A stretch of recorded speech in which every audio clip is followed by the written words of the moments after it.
بسم اللہ الرحمن الرحیم اللہم صلی علی سیدنا محمد وعلی آلہ وبارک وسلم۔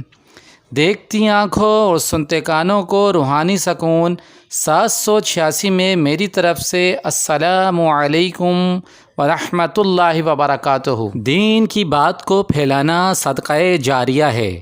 اس ویڈیو کو لائک کریں، سبسکرائب کریں اور شیئر کریں تاکہ آپ بھی اس نیکی کے کام میں شامل ہو جائیں۔ ایک اللہ والے حضرت ربیع بن سلیمان رحمۃ اللہ علیہ کہتے ہیں، میں حج کے لیے جا رہا تھا، میرے ساتھ میرے بھائی تھے اور ایک جماعت تھی۔ جب ہم کوفے میں پہنچے تو وہاں ضروریات سفر خریدنے کے لیے بازاروں میں گھوم رہا تھا کہ ایک ویران سی جگہ میں ایک خچر مرا ہوا پڑا تھا اور ایک عورت جس کے کپڑے بہت پرانے بوسیدہ تھے چاقو لیے ہوئے اس کے ٹکڑے گوشت کے کاٹ کاٹ کر ایک زنبیل میں رکھ رہی تھی۔ زنبیل سے مراد ایک تھیلی ہے جس میں سامان یا دوسری چیزیں رکھی جاتی ہیں۔ وہ عورت اس میں وہ گوشت کے جو مرے ہوئے جانور کے تھے، مردار کے، کاٹ کاٹ کر رکھ رہی تھیں۔ یہ اللہ والے نے عرض کی اور یہ خیال دل میں گمان کیا، مجھے یہ خیال ہوا کہ یہ مردار گوشت لے جا رہی ہے۔ اس پر سکوت کرنا یعنی کہ خاموش رہنا ہرگز نہ چاہیے۔ عجب نہیں یہ کوئی بھٹیاری عورت ہے، یہی پکا کر لوگوں کو کھلا دے گی۔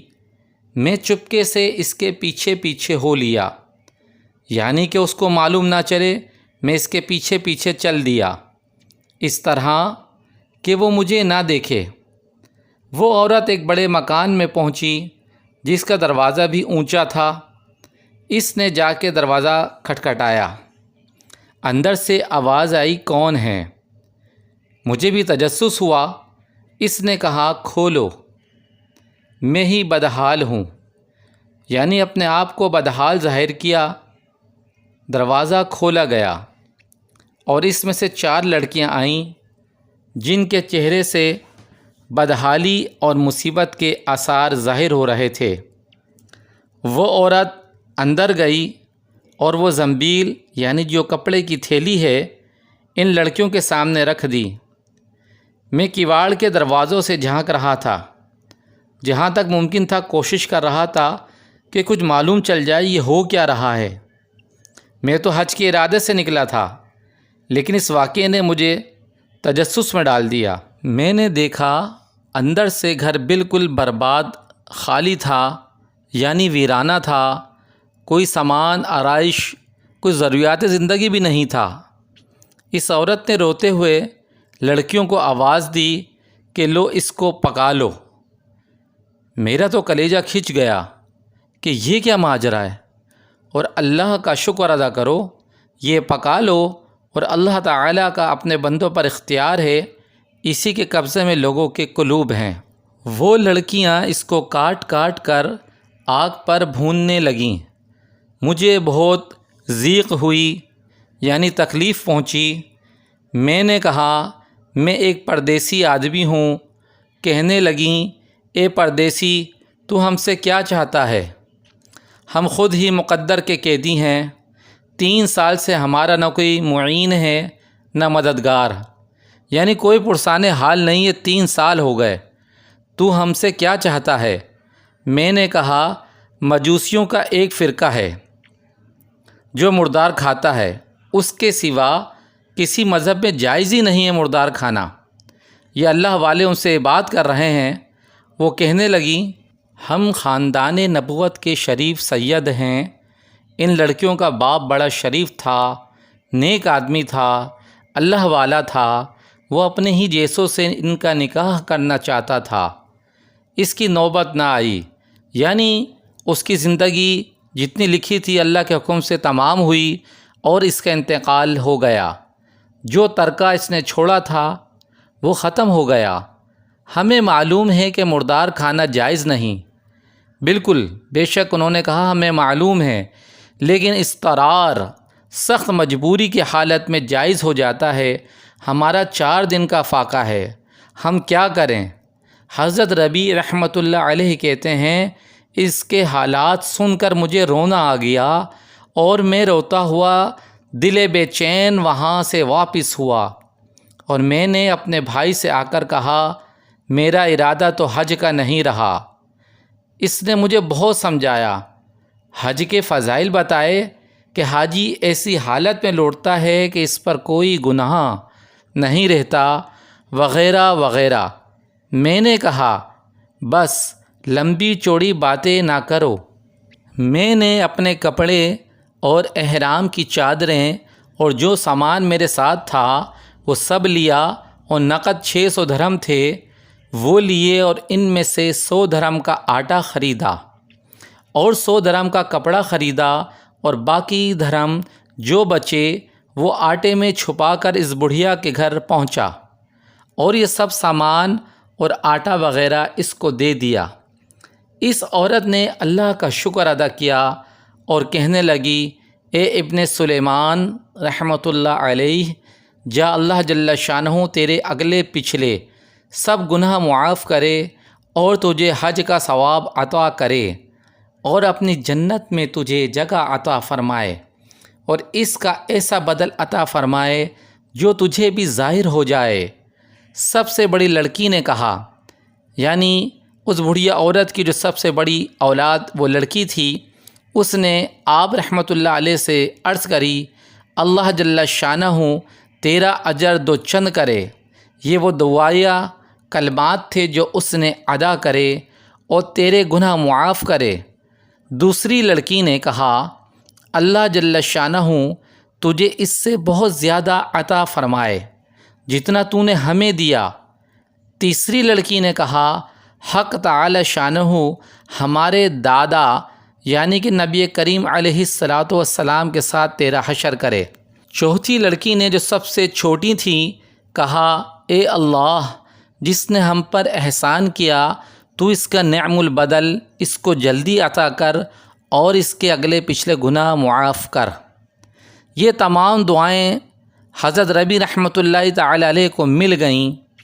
اب ربیع رحمۃ اللہ علیہ کہتے ہیں حجاج کا قافلہ روانہ ہو گیا، اور حج کے لیے تمام لوگ جب روانہ ہو گئے میں کوفے ہی میں مجبوراً پڑا رہا کہ کہاں جاؤں، یہیں پہ رہتا ہوں کہ وہ سب حج سے فارغ ہو کے لوٹ بھی آئے۔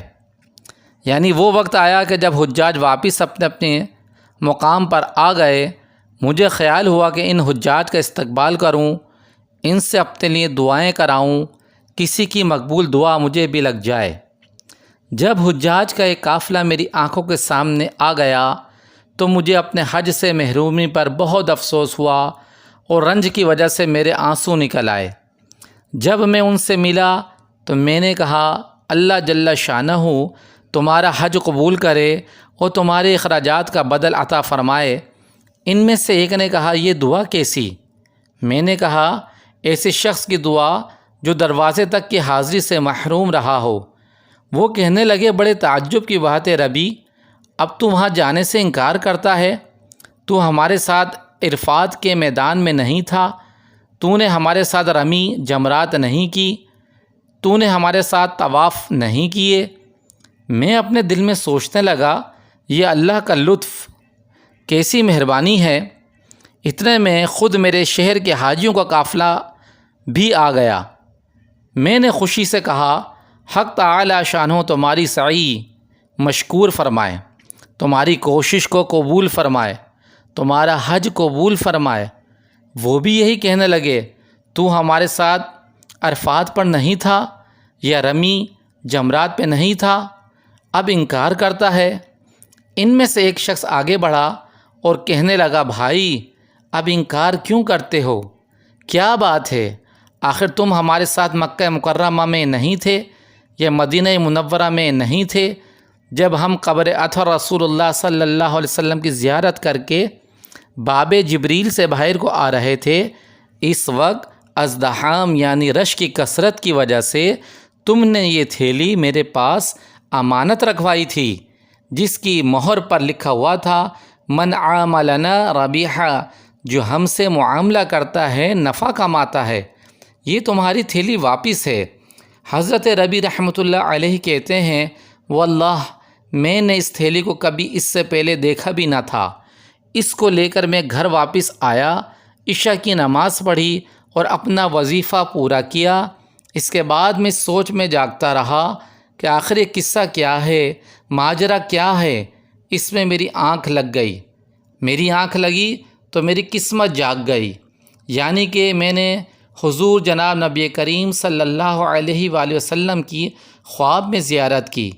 میں نے حضور صلی اللہ علیہ وسلم کو سلام کیا اور ہاتھ چومے۔ حضور علیہ الصلاۃ والسلام نے تبسم یعنی کہ مسکراہٹ فرماتے ہوئے سلام کا جواب دیا اور ارشاد فرمایا، اے ربی، آخر ہم کتنے گواہ اس پر قائم کریں کہ تو نے حج کیا، تو مانتا ہی نہیں۔ سن، بات یہ ہے کہ جب تو نے اس عورت پر جو میری اولاد تھی صدقہ کیا اور اپنا زادِ راہ یعنی سفر کا سامان ایثار کر کے اپنا حج ملتوی کر دیا، تو میں نے اللہ جل شانہ سے دعا کی کہ وہ اس کا نعم البدل تجھے عطا فرمائے۔ تو حق تعالی جل شانہ نے ایک فرشتہ تیری صورت کا بنا کر اس کو حکم فرما دیا کہ وہ قیامت تک ہر سال تیری طرف سے حج کیا کرے، اور دنیا میں تجھے یہ عوض دیا یعنی کہ بدلہ دیا کہ 600 درہم کے بدلے 600 دینار اشرفیاں عطا کیں۔ وہ اپنی آنکھ کی ٹھنڈک رکھ۔ پھر حضور علیہ السلام نے بھی یہی الفاظ ارشاد فرمائے، من عاملنا ربیحا۔ ربی رحمۃ اللہ علیہ کہتے ہیں جب میں سو کر اٹھا تو اس تھیلی کو کھولا، اس میں 600 اشرفیاں تھیں۔ سبحان اللہ۔